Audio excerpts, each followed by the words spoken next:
So, hi everyone! It's me, Kay Prila and Mr. Bayan. So, nandito kami sa Rockingham Beach and we got the, we received the good news from ANZ Bank. So, we're fully approved, finally! Finally, fully approved na talaga kami sa bahay. So, thank you! No more rent. Yeah, no more rent na, and ito na yung first home namin and masasabi talaga namin na meron na kaming sariling bahay. So, bahay at lupa. Ayan, finally. And very fast. Kasama talaga yun. Yeah, very fast yung yung pag-apply and yung pag pag under offer and fully approved ngayon. So, very quick lang talaga yung so parang hindi pa ako makapaniwala na kami pala. So, we're very excited. Hindi kami makapaniwala na talagang eto na, this is it. Final decision na fully approved na talaga kami. So, ayan. Etong video na to is ginawa namin para dyan. So, thank you. Salamat sa nagtulong. Magpapasalamat kami kay Ate Alma sa pag-push niya sa amin. Alma Ligacion and family, especially kay Sheila and Julex Bazarte. So, sila yung kaibigan namin, anak siya ni Ate Alma. And sila yung talaga sa amin, nagtulong sa lahat ng documents, lahat ng advices, lahat ng dapat namin gawin from day one na pag-apply namin. So, ayun, ginawa namin yung application na legal, ginawa namin siya na walang halong kung ano man.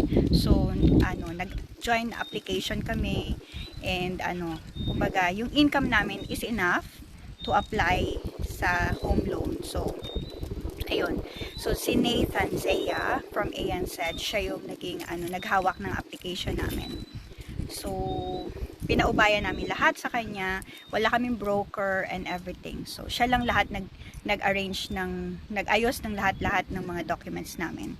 And until sa araw na napa-approve kami. So, yun. If you're looking for advice and you don't need a broker, just go straight to the bank, ANZ sa Carousel, and look for Nathan Zea. Kasi, siya, very, very pasensyoso siya. Kahit gabi, kahit weekends, talagang nagtatanong ako sa kanya. So, same thing kay Sheila and Julex na friend namin. Siya, Mr. and Mrs. Bazarte. Yan. Sila, kahit nasa honeymoon sila nung time na yon, nasa Melbourne sila, talagang tumatawag ako, re-replyan nila ako para lang sa mga inihingi kong advice sa kanila sa application, kung anong gagawin ko, ganito, ganyan. Kasi I just wanna make sure na tama yung lahat ng tama yung lahat ng information na ilalagay ko sa form sa pag-apply namin, and wala akong makalimutan o magkamali. Kasi syempre, yung tawag doon? Legal document siya. So, you have to make sure na tama talaga lahat ng fill out mo doon sa sa form. So, ayun, natapos na kami, and para kaming nabunutan ng tinik. From last week na parang yung bang nabunutan na ako ng tinik pero may natira pa. So, pero ngayon, buo na talaga. Parang yung ingrown, natanggal talaga lahat. Ingrown yung naisip ko. Ayun, kumbaga relax na kami. Talagang yung heart ko is very full of happiness. Hindi na ako heartbroken sa pag-apply namin. So, finally, for how many years na nag-try kami, eto na talaga. So, ayan.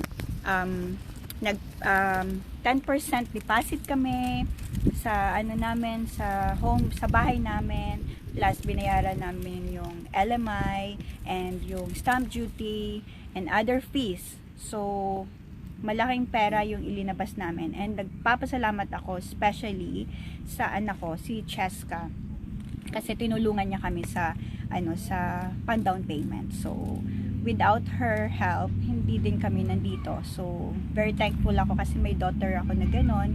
And mga advices ng mama ko at ng kapatid ko. Si mama ko is Franz, ang name niya, and si Yayo and Bon. So, sila din yung mga naging mga naging advisor ko isa. So, thank you, love, dahil sa hard work mo din.